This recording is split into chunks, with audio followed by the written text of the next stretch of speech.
अस्सलाम वालेकुम। 19वीं सदी में डेनमार्क ने कैसे इस हिस्से को अमेरिका से बचाया था, इस पर एक फिल्म भी बनाई गई है जिसका नाम अगेंस्ट द आइस है। 1909 में डेनमार्क का मानना था कि ग्रीनलैंड एक जजीरा है, जबकि अमेरिका का दावा था कि ग्रीनलैंड 2 जजीरे हैं। ग्रीनलैंड का शुमाली हिस्सा अमेरिका का है क्योंकि शुमाली हिस्सों पर जिंदगी मुमकिन थी।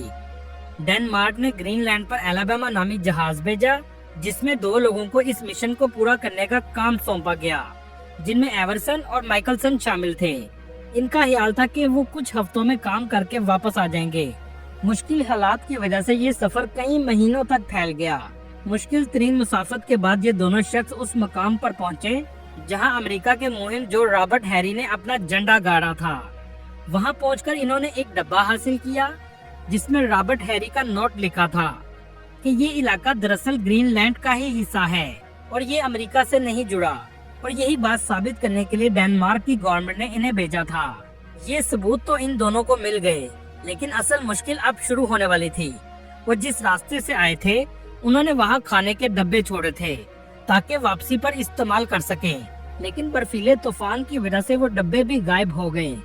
इनके कुत्ते भी मर चुके थे जो सवारी के लिए इस्तेमाल करते थे। जिंदगी और मौत की कश्मकश, सर्दी और थकन से बुरी तरह टूटे हुए दोनों साथी आखिरकार अपने जहाज एलाबामा के पास पहुंचे, लेकिन वहां इनके लिए एक नया सदमा मुंतजर था। इनका जहाज बर्फ में डूब चुका था और बाकी साथी जा चुके थे, क्योंकि सबने यही समझा कि ये मर चुके हैं। आपको सुनकर हैरानी होगी, इन दोनों ने 3 साल तन्हाई में बर्फ में गुजारे। 1909 से 1912 तक ये वहीं रहे, यहाँ तक कि इनके दिमागी तवाज़ुन खराब होने लगे। एक जहाज वहाँ से गुजर रहा था जिसने धुआं देखा और आखिरकार इनको बचा लिया गया। वो तमाम सबूत लेकर डेनमार्क पहुँचे और साबित हो गया कि ये हिस्सा डेनमार्क का ही है। इन दोनों को अवार्ड भी दिया गया। इससे भी आप अंदाजा लगा सकते हैं कि ये दोनों शख्स अपने मुल्क से किस हद तक मोहब्बत करते हैं और आज भी ये डेनमार्क के लोगों के दिलों में जिंदा हैं। इस कंट्री का ऑफिशियल नाम ग्रीनलैंड है। ग्रीनलैंड मुकम्मल तौर पर आजाद और अलग मुल्क नहीं है, बल्कि ये डेनमार्क की खुद मुख्तियार रियासत है। तारीखी तौर पर ग्रीनलैंड सदियों से डेनमार्क का हिस्सा रहा है। 1953 में इसे डेनमार्क का सूबा बनाया गया। 1979 में खुद मुख्तारी हासिल हुई और 2000 में इस खुद मुख्तारी में मजीद इजाफा हुआ। दोस्तों, डेनमार्क जाने के लिए आपको शेंजन वीजा लेना पड़ता है, लेकिन शेंजन वीजे पर आप ग्रीनलैंड नहीं जा सकते। इसके लिए आपको अलग से डेनमार्क की एम्बेसी में वीजा अप्लाई करना होता है। इसके वीजे की फीस 80 यूरो है, लेकिन वीजा इंतहाई मुश्किल से लगता है। ग्रीनलैंड के नाम से लगता है कि ये हरियाली से भरपूर एक खूबसूरत इलाका होगा, लेकिन सिर्फ इसका नाम ही ग्रीनलैंड है। सब्जा नाम की कोई चीज मौजूद नहीं है। यहाँ तक कि दरख्त भी आपको देखने को नहीं मिलेंगे। सदियों से ये हिस्सा खाली पड़ा था। ये इलाका 21 लाख मुरब्बा किलोमीटर में फैला हुआ है, लेकिन आबादी सिर्फ 60,000 के करीब है। ग्रीनलैंड दुनिया का सबसे बड़ा आइलैंड है। हर तरफ यहाँ आपको बर्फ ही बर्फ नजर आएगी। इसे दुनिया का एक बेकार टुकड़ा माना जाता था, लेकिन आज ये हिस्सा सिर्फ बर्फ का हिस्सा नहीं, बल्कि इसे अमेरिका और यूरोप हासिल करने के लिए एड़ी चोटी का जोर लगा रहे हैं। सोचने की बात यह है कि बर्फ से ढके हुए इस हिस्से में ऐसा क्या है कि अमेरिका के साथ साथ यूरोप के अमीर मुमालिक इसे किसी भी कीमत में खरीदना चाहते हैं, जिसकी वैल्यू पूरी अमेरिका की जीडीपी से भी ज्यादा है। चलिए अब आपको बताते हैं, जिसको जानने के बाद आप हैरान रह जाएंगे। पहले बात करते हैं लोकेशन की। ग्रीनलैंड के एक तरफ आर्कटिक ओशियन और दूसरी तरफ अटलांटिक ओशियन वाक़ हैं। इसके अलावा समुद्री फासले पर कनाडा और अमेरिका लगते हैं। ये हिस्सा तो यूरोप के मुल्क डेनमार्क का है, लेकिन वाक़या कनाडा और अमेरिका के बिल्कुल करीब है। यूरोप का छोटा सा मुल्क अपने से 50 गुना बड़े आइलैंड को कंट्रोल करता है, क्योंकि यहाँ आबादी बहुत कम है और ज्यादातर लोग यूरोप से जाकर आबाद हुए हैं। इस हिस्से का कैपिटल न्यूयॉर्क सिटी है और ज्यादातर आबादी इसी शहर में रहती है। आबादी कम होने की सबसे बड़ी वजह यहाँ का मौसम है, क्योंकि सूरज की रोशनी बहुत कम पहुँचती है, जिसकी वजह से सर्दी बहुत ज्यादा और अक्सर खुराक की कमी हो जाती है।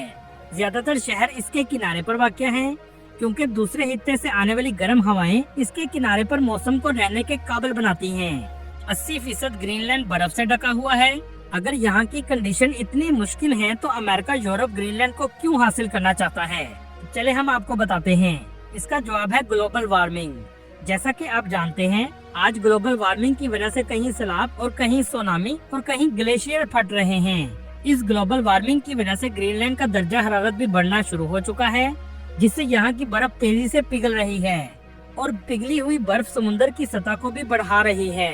नासा ने 2006 में एक रिपोर्ट जारी की थी कि ग्रीनलैंड की बर्फ 239 क्यूबिक किलोमीटर की रफ्तार से पिघल रही है और ये रफ्तार हर 5 साल बाद दुगनी होती जा रही है। इसके नुकसानात भी हैं और चंद फायदे भी। अगर ये सारी बर्फ पिघल जाए तो समुद्र क्या शक्ल इख्तियार कर जाएगा, आप सोच भी नहीं सकते।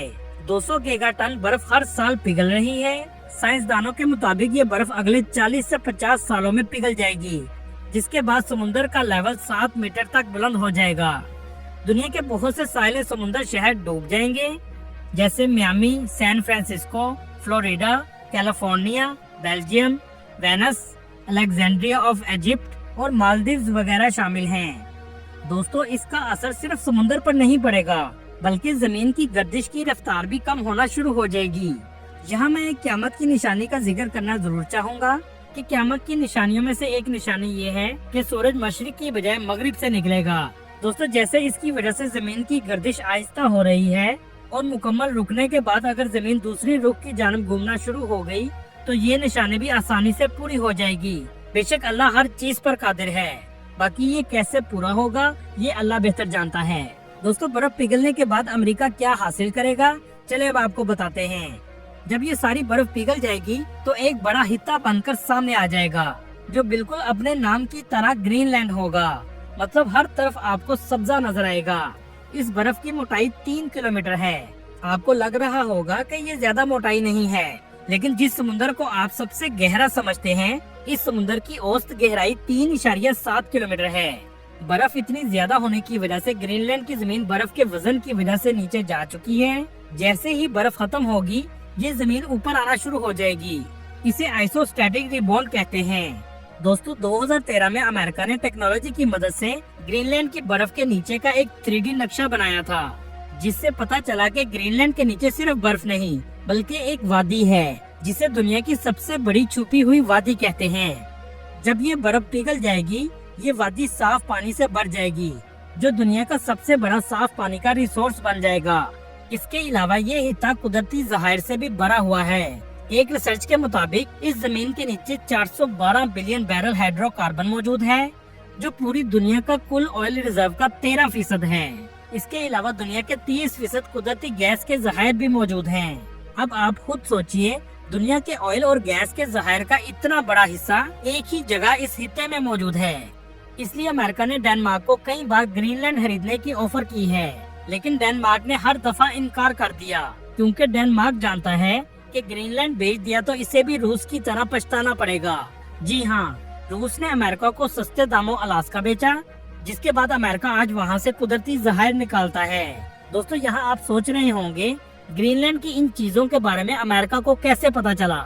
इसकी सबसे बड़ी वजह 1968 में प्लेन का ग्रीनलैंड में क्रैश होना था, जिसको ढूंढते हुए बहुत ज्यादा ड्रिलिंग की गई और अमेरिका को इन सब चीजों का अंदाजा हुआ कि ये हिस्सा व्हाइट गोल्ड है। चलिए अब आपको दिखाते हैं आज इस हिस्से में जिंदगी कैसी है। ग्रीनलैंड में 87% लोग शहरों में रहते हैं, जबकि सिर्फ 13% लोग गाँव में आबाद हैं। ग्रीनलैंड की GDP $3.3 बिलियन है और यहाँ के लोगों की सालाना आमदनी 58,000 अमेरिकी डॉलर है। ज्यादातर यहाँ के लोग अमीर हैं। इस हिस्से में इस्तेमाल होने वाली करेंसी डेनिश करोने है, जो पाकिस्तानी 44 रुपए के बराबर और इंडियन 14 रुपए के बराबर है। ग्रीनलैंड के लोगों का ज्यादातर काम मछली पकड़ना है और ये तमाम मछलियाँ एक्सपोर्ट की जाती हैं। इसके अलावा गर्मियों में यूरोप से टूरिस्ट भी बड़ी तादाद में आते हैं, जो इनकी मईशत में अहम किरदार अदा करते हैं। इस हिस्से का सबसे अहम एयरपोर्ट न्यूयॉर्क सिटी में है, जहां उतरते ही आपको सफेद बर्फ की चादर नजर आएगी।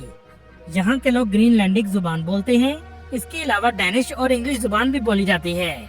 इस हिस्से की 95% आबादी मसीही है और इनको लूथरन क्रिश्चियन कहा जाता है। बाकी 5% मुस्लिम और बुद्ध मत वगैरह के लोग शामिल हैं। 90% आबादी इनुइट है, जो अलास्का और साइबेरिया से आकर आबाद हुए हैं। आपको सुनकर हैरानी होगी, ग्रीनलैंड के एक शहर से दूसरे शहर जाने के लिए कोई सड़क मौजूद नहीं। हेलीकॉप्टर, बहरी जहाज या बर्फीले कुत्तों की सवारी से जाना पड़ता है। ایک گاڑی دوسرے شہر نہیں جا سکتی۔ پورے گرین لینڈ میں صرف ایک مال ہے